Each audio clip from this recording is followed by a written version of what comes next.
The autumn afternoon painted Madison Street in golden light. Daniel Harper sat on his favorite bench outside Romano's cafe, watching the world slow down around him. At 42, he'd learned to appreciate these quiet moments between meetings.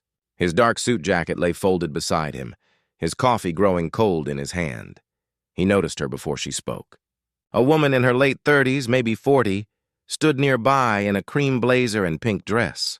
Her blonde hair caught the afternoon sun, but it was the worry in her eyes that made him look twice.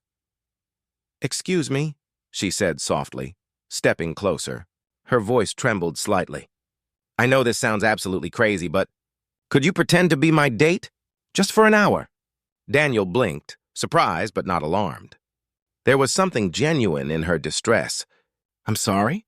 She glanced toward the restaurant behind them, where fairy lights twinkled in the early evening.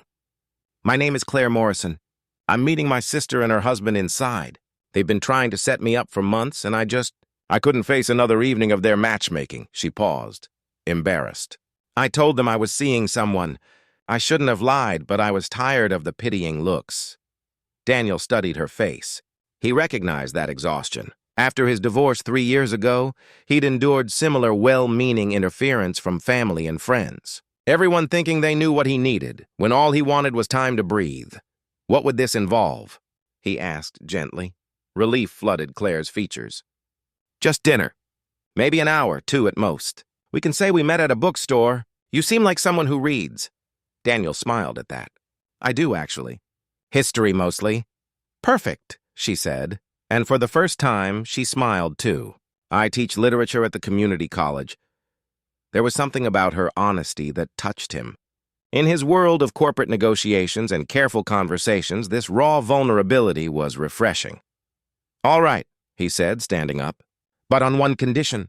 We try to enjoy ourselves. If we're going to do this, let's not make it feel like a performance." Claire's eyes widened. "You'll really do this?" "Why not?" Daniel straightened his tie.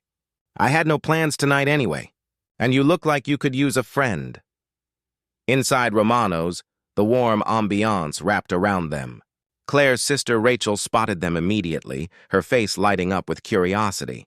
Her husband Tom stood to shake Daniel's hand with the firm grip of a man assessing whether someone was good enough.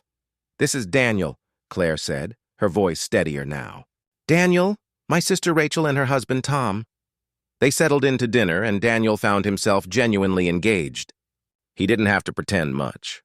Claire was intelligent, with a dry sense of humor that emerged once she relaxed. She spoke about her students with real affection, about the books that had shaped her life. When Rachel asked how they met, Daniel answered smoothly, "At Henderson's bookshop." Claire was reaching for a copy of Middlemarch at the same time I was. "We started talking and 3 hours disappeared." It wasn't entirely a lie. He had spent 3 hours talking with her now, just in different circumstances. Halfway through the meal, Tom excused himself to take a call. Rachel leaned forward, eyes soft with concern. "Claire, I'm glad you found someone. We've been worried about you since the divorce." Claire's hand tensed around her fork. Daniel noticed. Without thinking, he reached over and gently covered her hand with his. "Sometimes the best things come when we stop looking," he said quietly. "When we give ourselves permission to just be." He meant it for both of them. Rachel smiled, satisfied, and the conversation moved on. But Claire didn't pull her hand away immediately. When she finally did, she whispered, "Thank you." After dinner, they walked together down the quiet street. The evening had cooled, and Claire pulled her blazer tighter. "I should confess something," Daniel said. "I'm not exactly what you think. My full name is Daniel Harper. I run Harper Industries downtown." Claire stopped walking.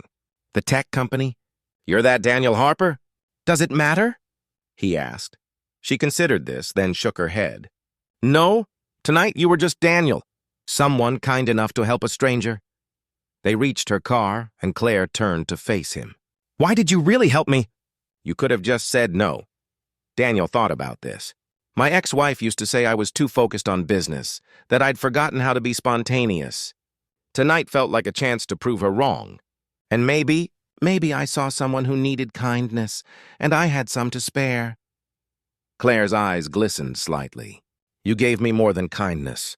You gave me 2 hours where I didn't feel broken or pitied, where I could just be myself. You were never broken, Daniel said gently. Just healing. There's a difference. She smiled then, a real smile that reached her eyes.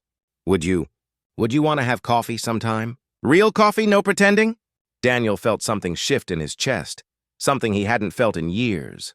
Possibility. I'd like that very much. They exchanged numbers, and as Claire drove away, Daniel stood under the streetlight, feeling lighter than he had in months. The next morning, a text arrived. Thank you for being my pretend date. Would Tuesday work for being my real coffee companion? Daniel smiled at his phone and typed back, Tuesday's perfect. And Claire, last night wasn't entirely pretend for me. Sometimes the best moments in life come from saying yes to unexpected requests, from choosing kindness over convenience, from remembering that we're all just people trying to navigate our way through complicated lives. And sometimes, a stranger on a bench becomes exactly the person you needed to meet.